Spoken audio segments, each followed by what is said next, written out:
other learning events this weekend. Maybe you're participating in the frequent learner game where you can take excellent, Cindy is.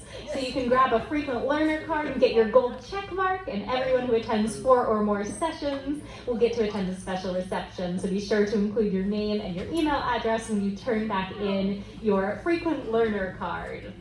And finally, very much last but not at all least, really, most importantly, I'm delighted to get to introduce Rabbi Dr. David Ellenson to those of you who have not yet had the pleasure of getting to learn with him. So Rabbi Ellenson served as president of Hebrew Union College Jewish Institute of Religion, from which Rabbi Lisa and I were both ordained, as well as professor emeritus of Near Eastern and Judaic Studies at Brandeis University.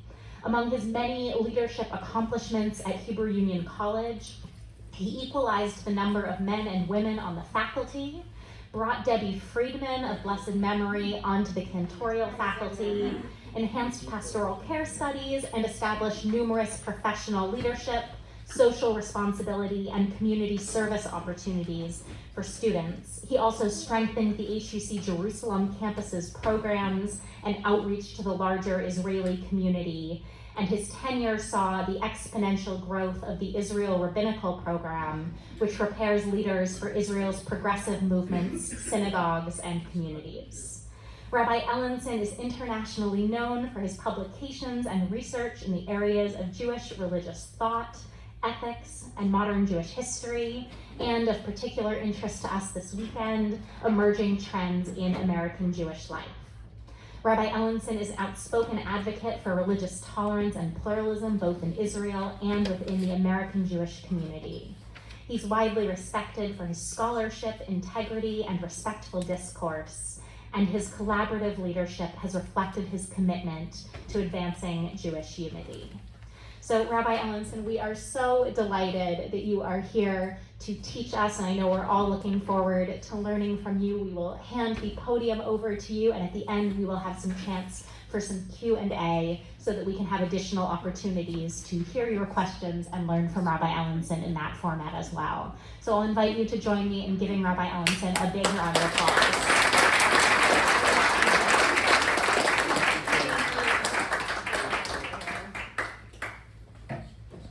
Well, Safra Tava, Boker Tov, good morning. I used to have a Talmud teacher who always began with Safra Tava, which is Boker Tov, but in Aramaic. So thought I might teach a little Aramaic this morning. And I want to thank the rabbi so much for the introduction.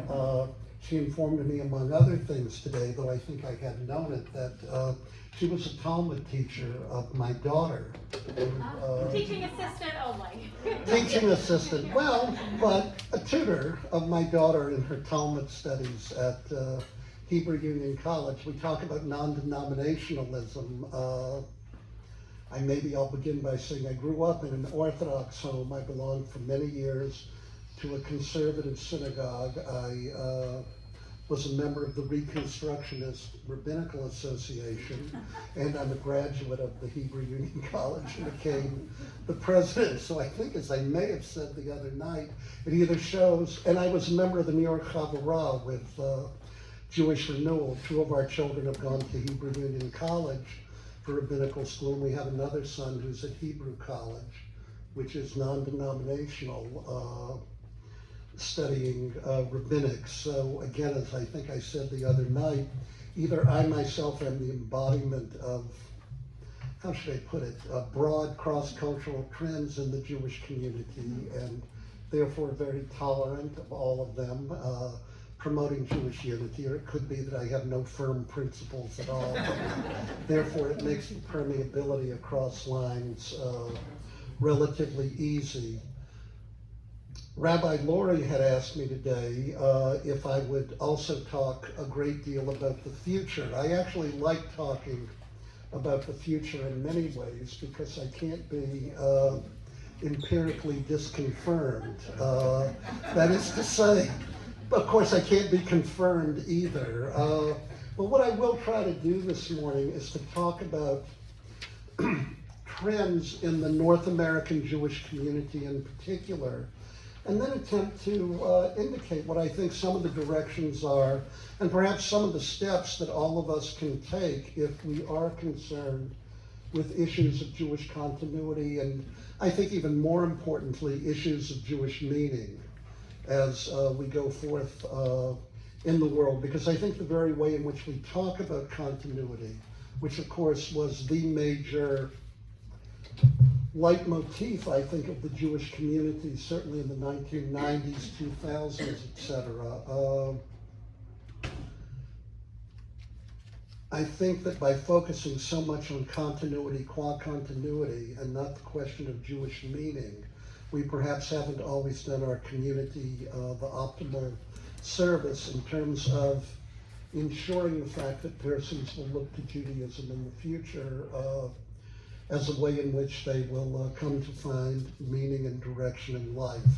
So let me start really with the following. This lecture today overlaps with the opening keynote lecture I gave, but I think there are going to be some major distinctions. There I talked much more about the past and the issues of ethnicity in particular, and primarily what it meant to have a community that on the one hand had many, many persons of Eastern European descent. After all, almost 2 million Jews came to the United States from Eastern Europe between 1881 and 1924, when immigration was called off, halted by the acts of Congress.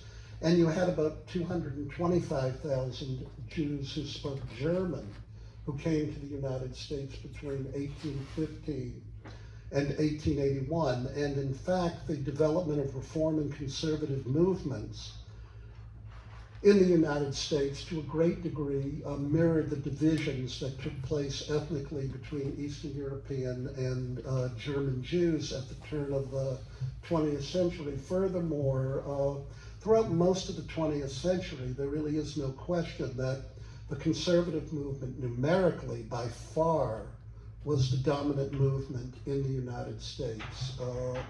And reform represented a significant minority. And we'll deal with the Orthodox, hopefully this morning as well. But obviously events have changed a great, great deal. In some ways, I'm going to say that I, at 75, on one level represent the last generation of Jews raised in what I'm going to call this ethnically divided Jewish community. What I mean by that is that I'm actually a third generation American Jew. My grandparents all came here from Eastern Europe. My parents were both born here. I have vivid memories of Yiddish being spoken, of growing up in a home where the creation of the State of Israel and its support were at the very, very center of my parents' concerns. I grew up in a home too where Shabbatot, Shabbosim, I guess is how they were described when I was little. Shabbatot and Chagim were certainly at the very center of our existence, but everything paled in comparison to the State of Israel. Nothing was really as vital as Israel. And to some degree, I still internalize that kind of norm. I know that when I look to our younger rabbis here in their generation, they're going to be serving a community that is already significantly different. I would also add, and I talked about this a bit the other night, I grew up in a community in the place Newport News, Virginia, where frankly I didn't know one couple. Now we're talking here about 700 families, which in a place like that in Virginia is relatively large. And I will add, we had 4 synagogues. Knowing what I know now about Jews with 700 families, I don't know why we didn't have 701 synagogues, but I did not know of one intermarriage or one divorce in the community in which I grew up. I did not know one person who did not belong to one or more synagogues, meaning my parents' generation. And I never met a Jew when I was a child who did not give to the Federation. I can still hear my father's words saying, well, a gift to the United Jewish Appeal is just the Jewish tax you pay. And it was interesting to me when I first moved to Los Angeles in 1979, my wife and I were not using the Jewish Community Center at that time. My wife had grown up in Manhattan, but the very first thing we did besides joining a synagogue was to join the JCC. And my wife said, well, why are we joining? We don't even go there. And I thought it was interesting that on a personal level, it never occurred to me not to join the JCC. We were Jewish, it was in the area, and this is just what Jews did. I say all of that because in that sense, the folk Judaism and mores of the world I grew up in are just significantly different than the world in which I emerge now. I'm just smiling. I'm looking at Kimberly Gordon here. Her father was a very, very good friend of mine. And Just gonna turn it on and off again. sure.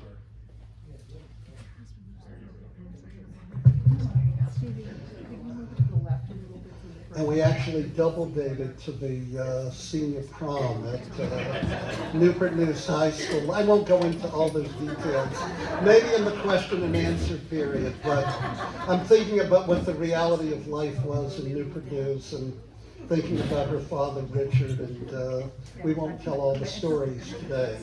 But let me try to put all of this in context. I began with those autobiographical remarks because I suspect that much of what I experienced as a child isn't so different than the Judaism that informed many of you. And I want to indicate that in looking at our topic today, being a 75-year-old cisgender white male who's the parent of 5 and the grandparent of 4 at the moment, I am still trying to grapple with the world that my children and grandchildren have inherited, the relationship that exists now between many American Jews and the state of Israel, and wondering really what the future will be. So that, I don't know where Lori is right now, she might have jumped out for a moment, but Lori had said, well, give us some prescriptions about what to do. I do want to say, if my prescriptions had all been so great when I was the president of Hebrew Union College, maybe we'd be better off than we are right now. But I will try to share some of my insights and wisdom if I have it with you. So I want to begin by making really the first point I want to make is that Judaism really cannot be understood apart from trends in the larger culture and society in which we exist. And consequently, I want to turn to a theorist in the sociology of religion, a man named Peter Berger, who taught at Boston University.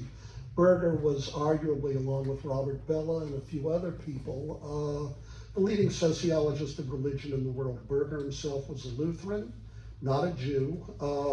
I mention this because he is writing about religion begadol. He's writing about religion in general in the Western world. He's not writing about Judaism in particular.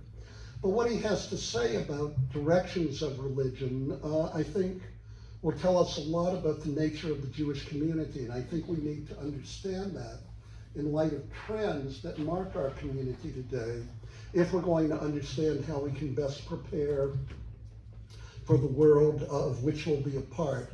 And I want to mention 2 books that Peter Berger wrote. Berger wrote dozens of books. I mean, it's hard to even capture his full bibliography. He was a very prolific author. But I want to mention 2 books in particular. One is called The Heretical Imperative. The Heretical Imperative, and the other is The Homeless Man. Again, he wrote any number of books, but I want to talk about these 2, The Heretical Imperative and The Homeless Man. Berger points out that the word heretical has as its Greek etymological root the word heresis, H-A-B-R-E-S-I-S, heresis. Heresis means choice or option. The point that Berger wants to make, and he wrote this book back in the 70s, but it is still true today, is that the nature of the world in which we live, the nature of modernity, and certainly the United States, is that choice or options are literally an imperative. They are absolutely inescapable. By the way, many, many people Many people are very, very angry about this.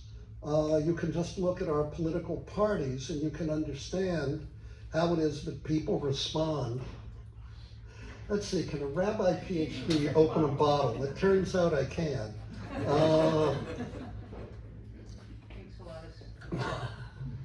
Well, if I were just a PhD or just a rabbi, it would probably be easier. Being both makes it a little more difficult.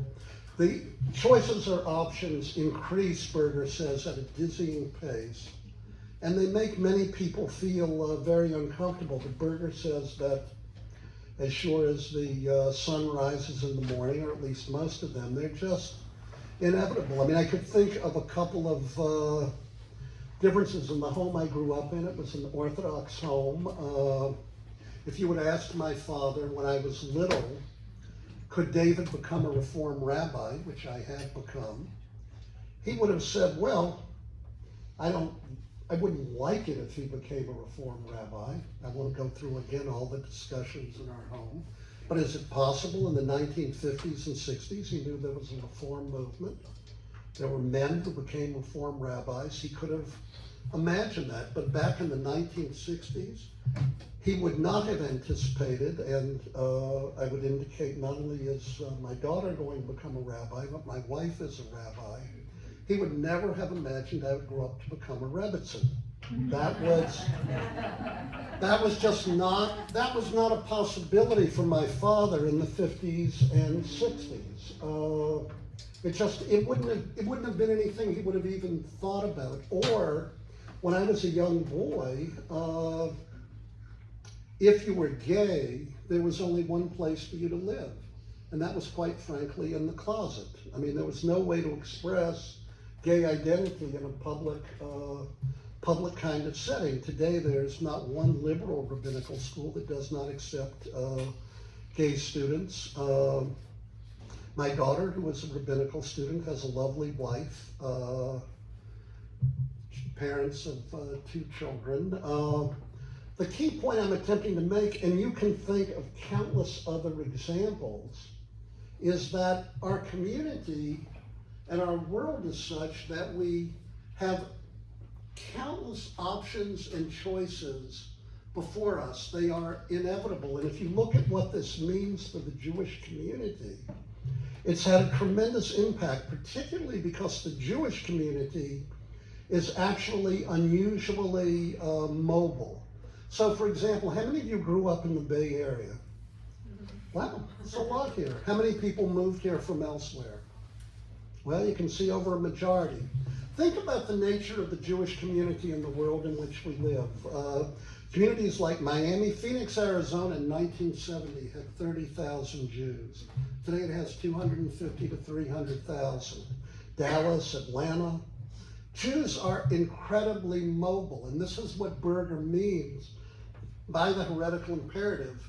The heretical imperative means that modernity, change, tradition, they are the solvent in which tradition dissolves. Modernity is the solvent in which tradition dissolves. Part of what that means is that people are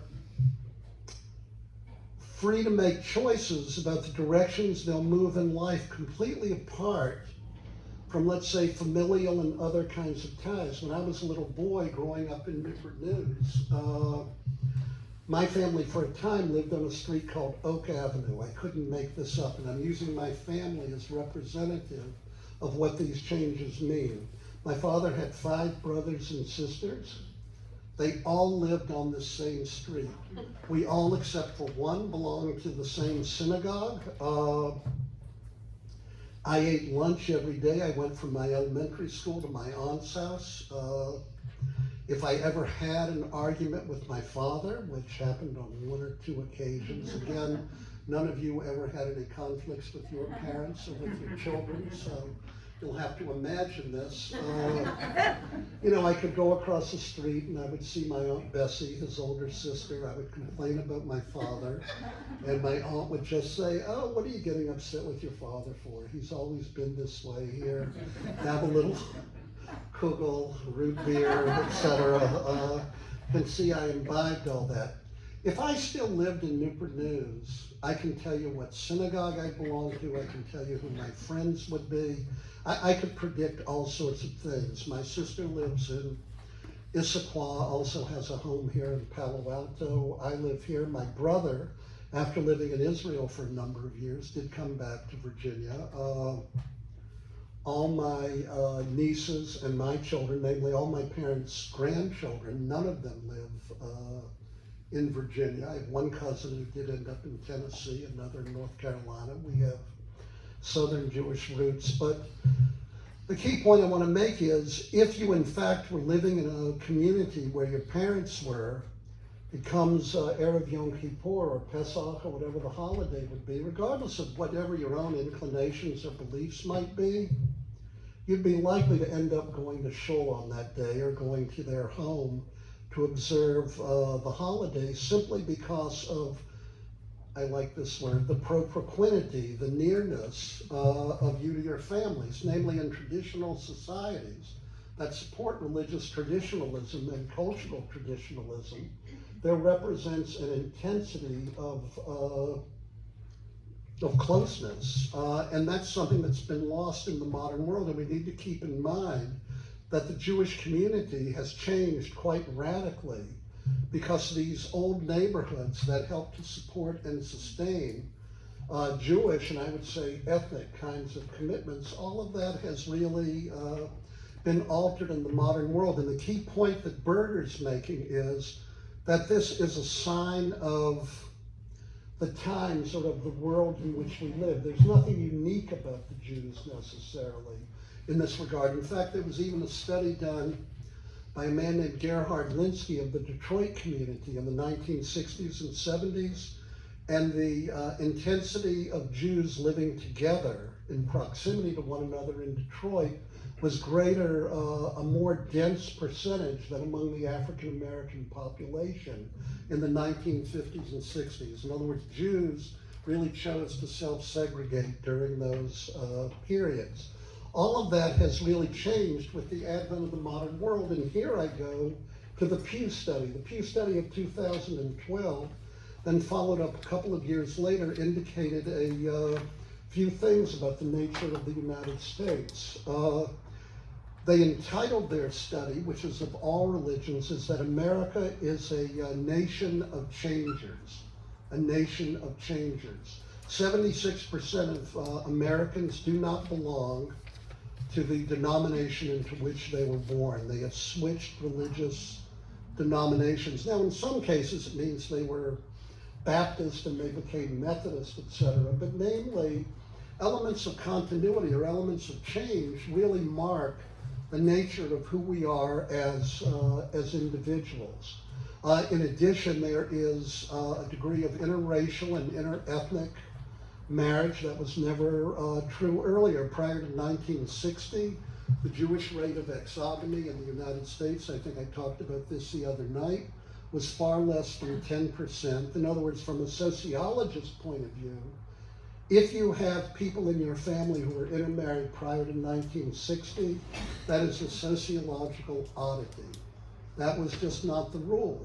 By 1970, a third of the Jews in the United States were becoming intermarried. By 1992, it was 52%. And in the most recent study, over 70% of Jews who were married between 2002 and 2012, over 70% married people who were born non-Jewish. So you need to keep in mind that we have an ethnic heterogeneity, and I spoke about that the other day, that is radically different than was true in the world in which I grew up. I am really attempting to be descriptive here. You can think of this whatever you want, but this is just the reality of the world in which we live. We've never really done a study of the students at Hebrew Union College, but my impression, and here I am very, very fortunate because I have no data to confirm or disconfirm what I'm about to say. So therefore, I can just state it. This is just my opinion, but my bet would be impressionistically that over half of our students are the products of intermarried families. I mean, I don't know if that's exactly correct. In fact, it may be low for all I know. I mean, it could be a higher percentage than that. That just wasn't true. I don't think we had anyone in my rabbinical school class in the 70s who was a product of intermarriage. I mean, the world has really changed, so that what we get here is Berger's notion of the heretical imperative. What is interesting, though, Berger points out, is that you would think in this cauldron, as it were, of heresy, meaning choice or option, that Judaism might atrophy and die. But now we go to his book, The Homeless Mind. I don't know if, well, in this audience, some people probably know it. I don't know if the younger people will know this. You know, what was the show about the pub in Boston? Cheers. Cheers. You know Cheers? No. See?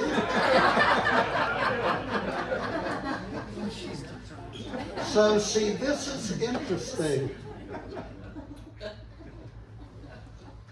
It was a Jewish kind of humor magazine that was put out for a while in the early 2000s called Heeb, H-E-E-B. And this magazine, Heeb, had a list of the 50 most prominent Jews in America. I knew about 3 of them. My children knew all of them. It indicated that I'm pretty far removed from Western culture. There's a comedian, Tidge. You ever see this show of hers? She doesn't apparently know many celebrities. So she had a show where she would be on it interviewing a major celebrity. But she didn't know who the celebrity was. And I sometimes feel that way. And Rebecca, when you make that comment and you're not familiar with Cheers, it just, you are a perfect prop for this selection, because it definitely illustrates. You can see everyone in here knows Cheers. It was a show that was set in a Boston bar, and its theme song was, where do you want to go? Where everybody knows your name. In a world of heresy and heretical imperatives, with all kinds of options open before people, people want to go where they feel a sense of community, where people know their name. People do not want to be anonymous. They want to be included. They want to be embraced. And that's what happened at that bar with those characters. So the interesting thing is this when we look at the Jewish community. You have a Phoenix Jewish community of 250,000, 300,000 people. 50 years ago, it was 30,000. There are record numbers of non-affiliated Jews in these communities, because there's no longer an Aunt Bessie across the street, so that when Rosh Hashanah or Yom Kippur comes, they're saying to you, you better show up in the synagogue tonight, and you're going to be with your aunts and uncles and cousins. You know, it used to be with the telephone, I don't know what it would be now with computers. Reach out and touch someone used to mean you called them on the telephone. You didn't have to be there with them in person. And in the age of Zoom, again, I don't know, for example, in this synagogue or others, I think so many of us got used to being on Zoom for services and other kinds of programs that trying to recreate in-person community has become challenging for many people in a post-COVID era, though you wouldn't have known it this morning looking at all these children and looking at all of you here in this room.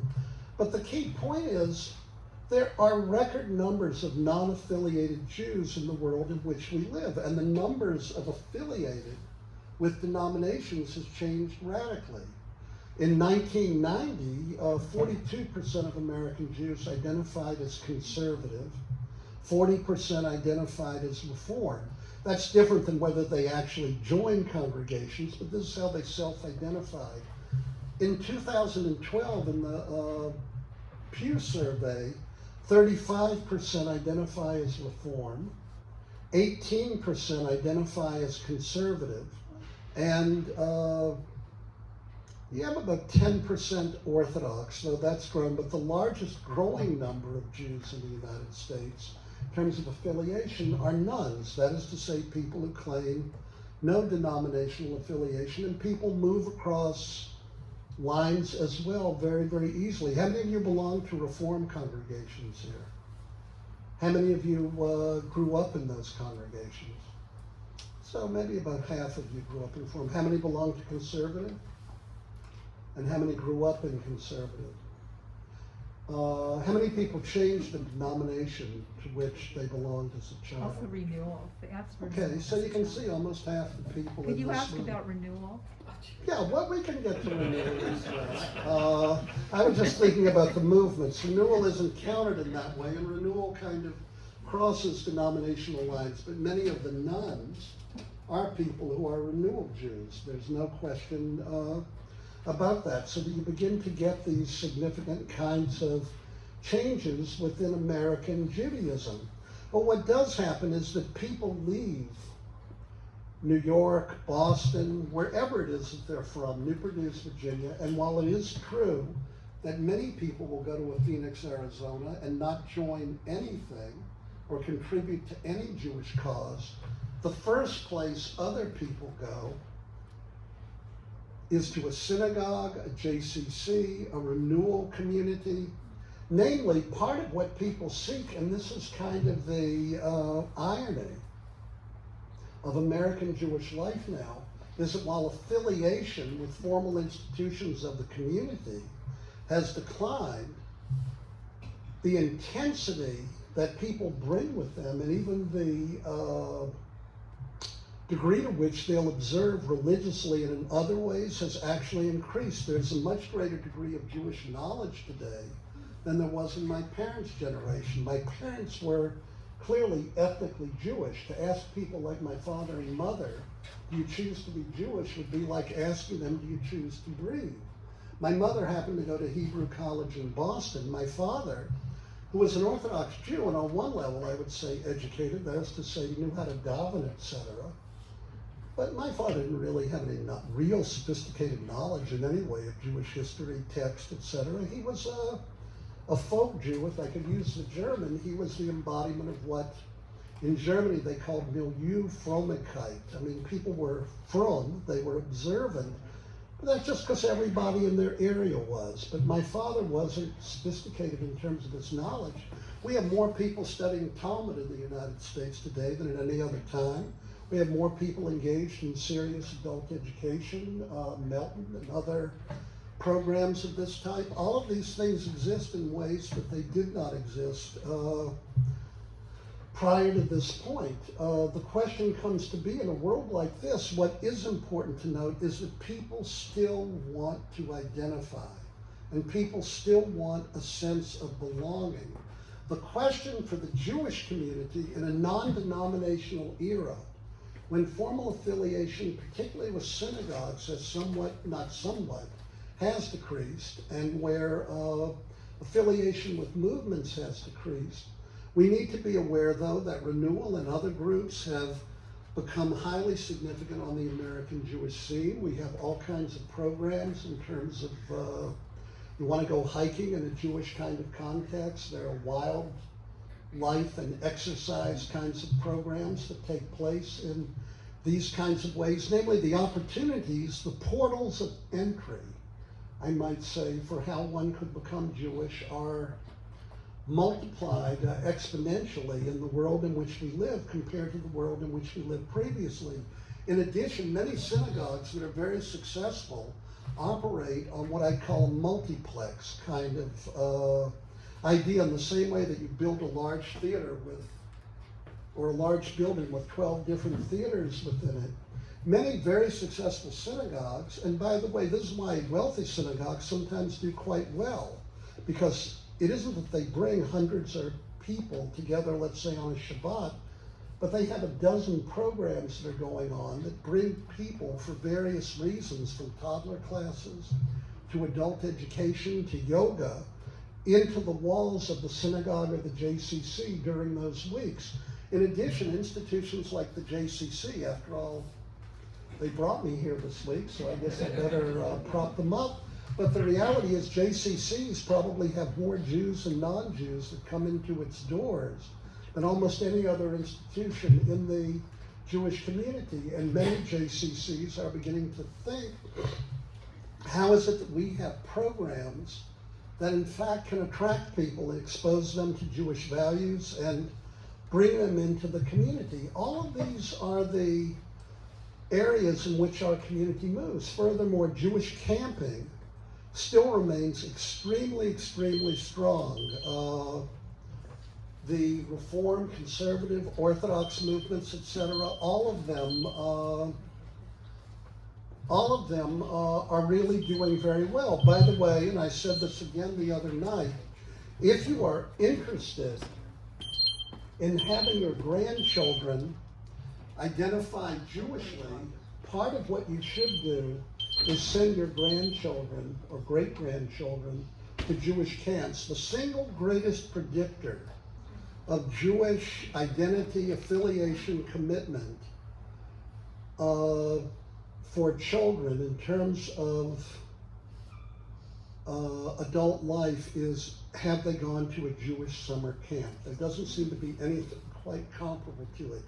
Jewish day schools, by the way, and now you're talking to someone who has spent, with 5 children, hundreds of thousands, maybe more, in educating my children in Jewish day schools.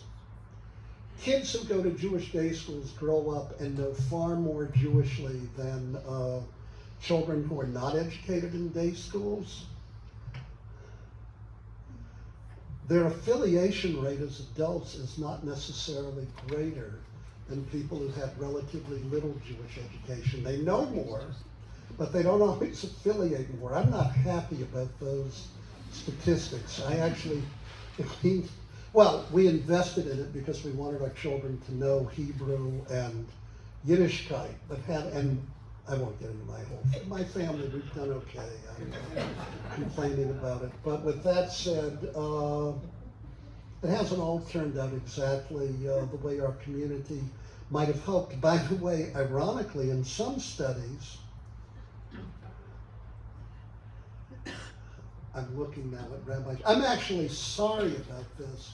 Children who go one day a week to Sunday school, at least in the 90s and early 2000s, as adults had a greater degree of affinity to the Jewish community than kids who went to 3 and 4 day a week Hebrew schools. Again, kids who went 3 or 4 days a week knew more than the kids who went 1 day a week, but it seems as if they grew up also with perhaps some kind of resentment about not being able to participate in other activities. I'm not particularly happy about that. In other words, from my point of view personally, I'd educate every Jewish child in a day school because I'd want them to have a degree of knowledge.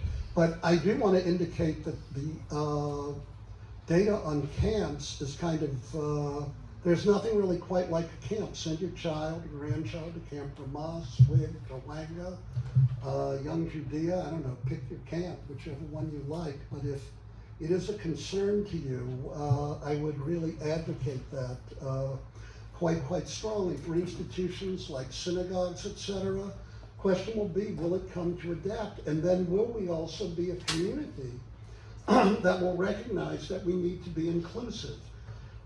Opponents of Jewish intermarriage in the 60s and 70s would point to studies like ones in the Philadelphia community. There had been a study done in Philadelphia that of intermarried couples in Philadelphia in the 1950s, virtually in not a single instance did the children identify as Jews in the 70s and 80s. But part of the reason for that, I would contend, is that the community had a taboo against intermarriage. And they said to people, if you intermarry, you've done a negative thing. And why should it surprise people that vinegar actually doesn't attract people particularly? Interestingly, in communities like San Francisco and Boston, and keep in mind that you have a Jewish community now with a 70+% intermarriage rate, it was Boston and San Francisco that started the first significant outreach to intermarrieds in their areas, and in places like Boston and San Francisco, of intermarried couples, almost 60+% of the children identify Jewishly and participate in some kind, in some kind of Jewish activity. Let me just take off. Turns out to be a little warmer here today than I had anticipated. So that you get almost a 60% affiliation rate. Again, it's probably shocking, but if you tell people that they're not inherently bad because of life choices they make and you welcome them, they seem to come more than if you tell them they've made bad choices and you violated a communal taboo. I mean, the question, I'll just stick it over here. Thank you, though. The question really comes to be in large, thank you. The question really comes to be in large measure, what is it that the community is going to do in these areas? In addition to which, we are extremely aware that we have all kinds of needs that need to be met. In the synagogue I belong to in New York, Rodef Sholem, they started a program for children with disabilities. Turns out that while it was an embarrassment to admit that your child had a disability in a previous generation, this is now one of the strongest programs we have in the synagogue. And over 100 families have joined the synagogue specifically for this particular program. I don't know that they're committed to Reform Judaism in any kind of significant way, but they are committed to being Jewish, in addition to which we certainly are aware that there are large numbers of persons of color who've entered into our community today, and I think we were completely unaware of those sorts of things before. So the issue comes to be, what kinds of programs is our community going to create, and how are we going to treat these persons when they in fact enter into our community? And awareness of all of this can make a highly significant difference as we move into the 21st century. And here I would say that institutions like the JCC, as well as synagogues, can make extremely significant efforts in these precincts. And I think I would add too that it is not insignificant or unimportant that we offer a whole variety of programs, as opposed to simply thinking that the only way to measure a success is whether you draw huge numbers of people at given programs. What does it mean to have a community that works on a multiplex kind of model? That is to say, that really attempts to create all kinds of, it's okay, I'll stop. I just don't want you to slip. Just let me, ignore me. Okay. What would it mean? I spilled the water, okay. Thank you for paying attention. You have our rabbi. Wait till I tell my wife about it. My wife and she are friends, so they know each other. She'll say that's just what she was meant to do. Yeah, just what you were meant to do. So in all these ways, it comes to be significant what the community would mean. But again, keep in mind, Berger, that in a world where you have a homeless man and where you have all these increasing options, people still want a sense of being at home. And so the issue comes to be, and here I would quote Mordecai Kaplan. He wrote as early.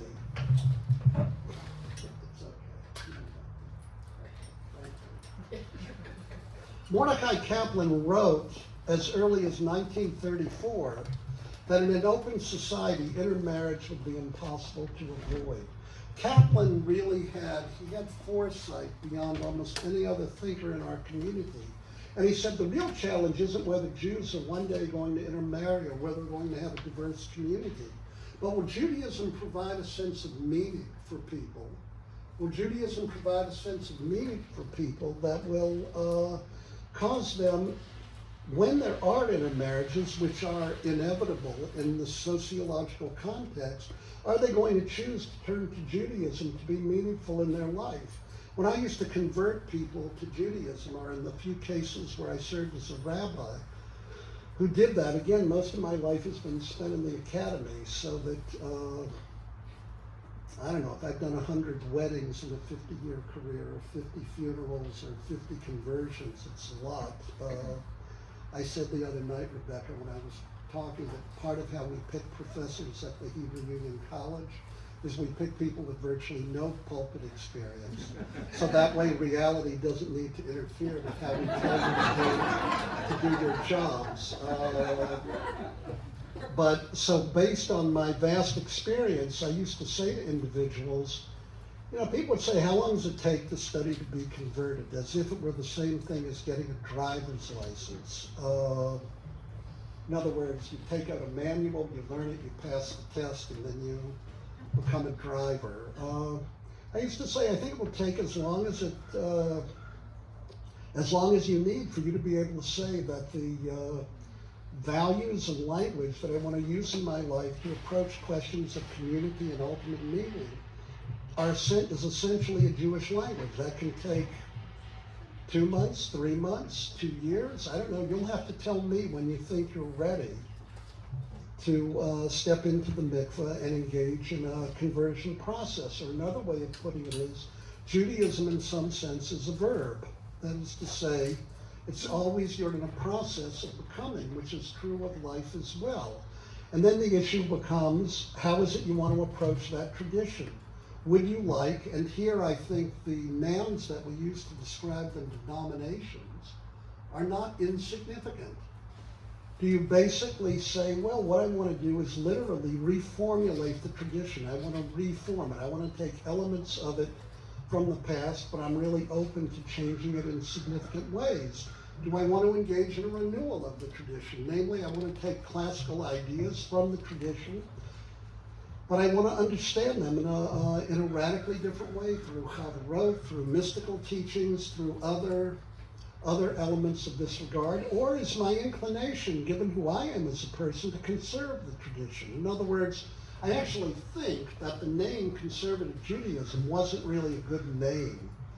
Traditional Judaism might have been a bit better, but the impulse behind conservative is absolutely understandable. Namely, my first inclination is to say, I want to preserve as much of the tradition as I possibly can, even as I recognize there's a degree of flexibility in how I want to understand it. And then, of course, you finally get to the Orthodox elements in our community. One of the interesting things about Orthodoxy is that in the beginnings of the 20th century, sociologists basically believed that Orthodoxy was destined to collapse and exhaust itself in the 20th century. But the same trends in the heretical imperative and the homeless mind that promoted community also promoted a turning towards tradition. Plus, there were certain demographic factors that helped support and sustain orthodoxy. And the question comes to be, can this be replicated in other precincts in the community? The Eastern European Jews who came, people like my grandparents, one of the greatest myths we live with is that people like our grandparents, I'm looking at most of you here, were Orthodox. They actually weren't Orthodox. They were followers of what I would call an Eastern European folk Judaism.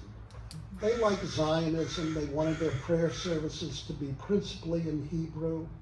But from an Orthodox standpoint, what is it that you have to observe in order to be Orthodox, or at least orthoprax? What are some of the things that you would observe?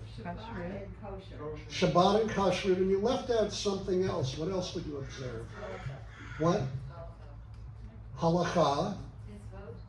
Mitzvot. Family purity. Family purity. Who said that? Okay, you move to the top of the class. Taharat mishpacha. From the standpoint of Orthodox Judaism, every month, with married couples, when the wife has her menstrual period, she and her husband do not touch one another. After a week, or when her period ends, 5 days minimally, for 7 more days, the husband and wife are not permitted to touch one another. What I want to indicate to you,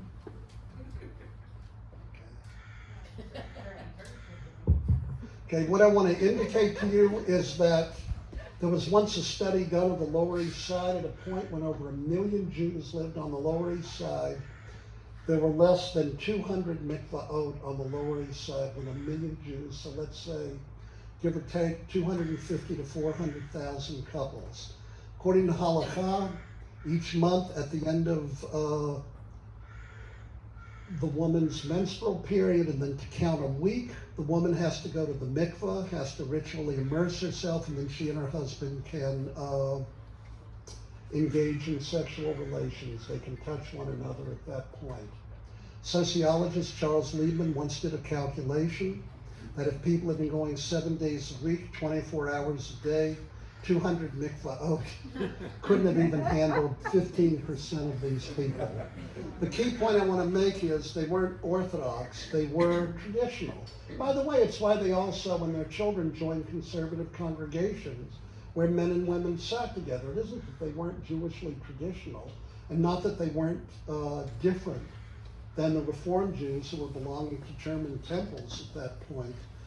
But the reality is they weren't genuinely Orthodox. What changes after World War II is that, to begin with, 200,000 Hungarian Orthodox Jews come to the United States.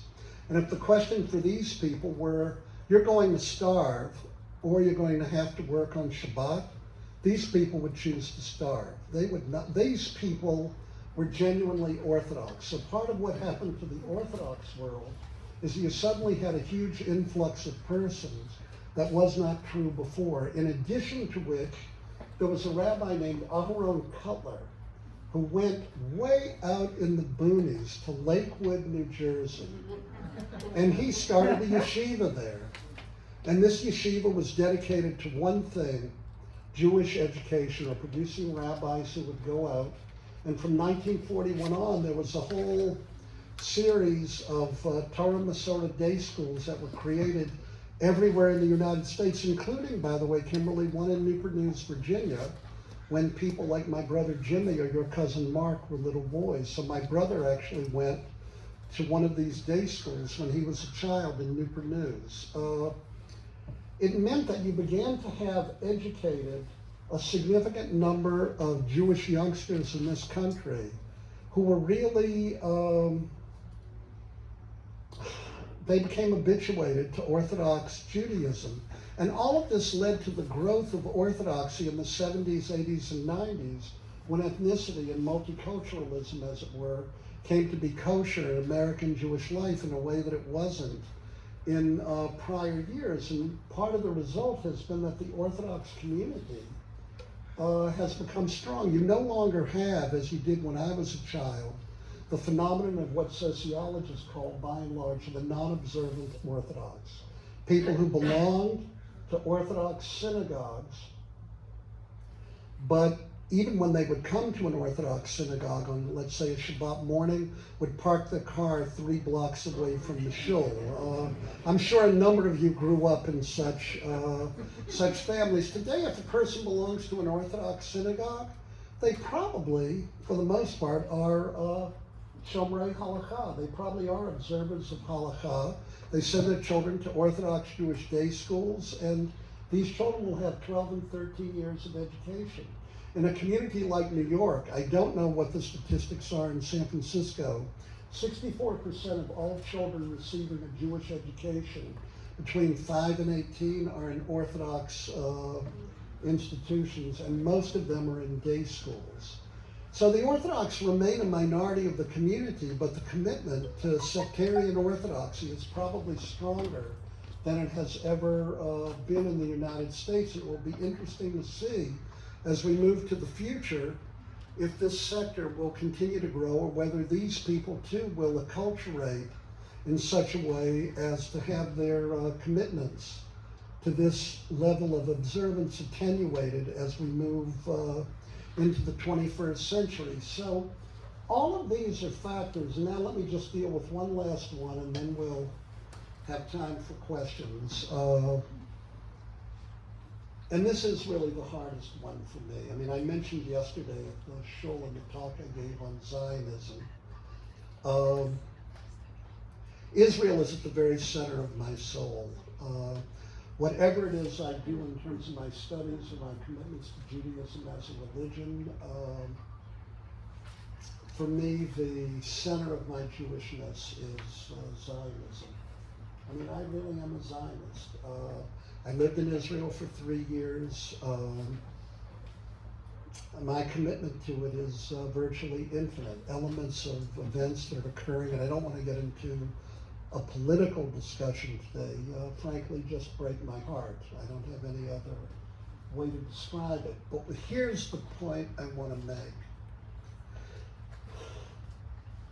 Israel served a unifying role for my generation of Jews and for my parents and grandparents. I don't know if it serves that role among my children and my grandchildren's generation. I was just talking to an individual who turned down a position in a major Jewish organization because fidelity to Zionism, or the importance of Israel, was a prerequisite for that job.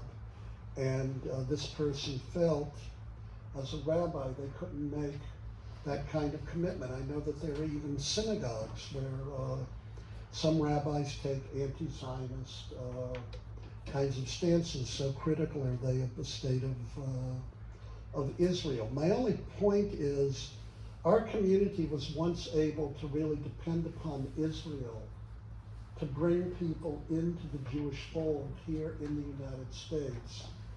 I hope I'm wrong about this. I mean, this isn't something I'm saying with any degree of comfort whatsoever. I just don't know if Israel will play that role, and sometimes I fear it will play exactly the opposite role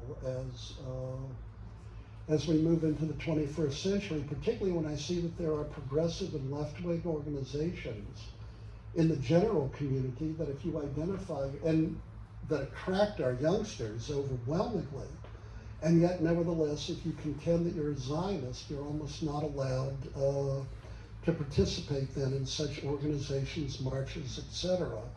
And I don't have any conclusion to draw from this, but these are observations I make that I look to our younger people here, and I see that a young man, Josh Krug, I was the rabbi at his bar mitzvah. He teaches here at a Jewish high school in the Bay Area.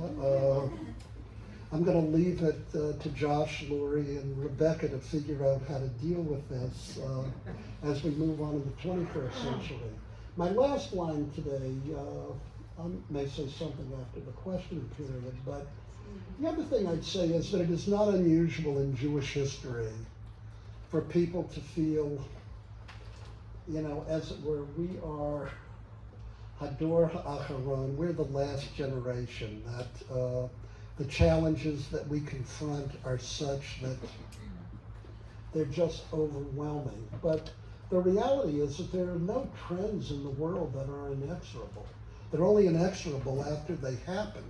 The question is, if we in fact create programs and activities and indicate to people that Judaism has the potential to renew and to provide meaning in their life, I still believe, after all, that we are a people who began at Sinai. And the amazing thing, this is a statement of a rabbi, not a sociologist or an historian.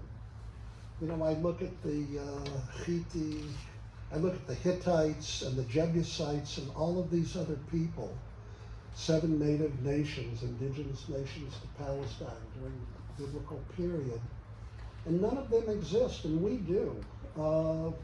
And so in the end, I still have a type of faith that there is a Shalshelet HaKabbalah, a chain of Jewish tradition, and that somehow our people do have a relationship with God that began at Sinai, and with all the different permutations and directions in which we move, and all the challenges and different vectors that have informed our community today, and the different directions in which we have moved, that if our people continue to struggle to find meaning and create institutions in the way that I've suggested in the world in which we live today, that we will continue to have a meaningful Jewish life for millions of people, and that we can contribute significantly to the larger culture of which we are a part here in the United States. So in the end, Hakol to Louis Bono. I think everything depends upon us and the efforts we exert. I thank you for listening to this rather long reflection, and I'm ready to respond. I think we should let Lori's mother ask the first question. Just before, She gets surprised. I'm going to pass around this microphone, which may not work, so I might go get another one, so that everyone can hear questions. We'll ask that if you have already asked questions at some of our other events this weekend, if you've been one of our frequent learners, that maybe you pause to let folks for whom this is their first chance to ask a question, ask first. So Judy, we'll let you go and we'll ask you to project, and I'm going to go find another microphone. I can definitely do that. So thank you. It was informative and insightful. My question is about Chabad, Yes. which we all, it's in all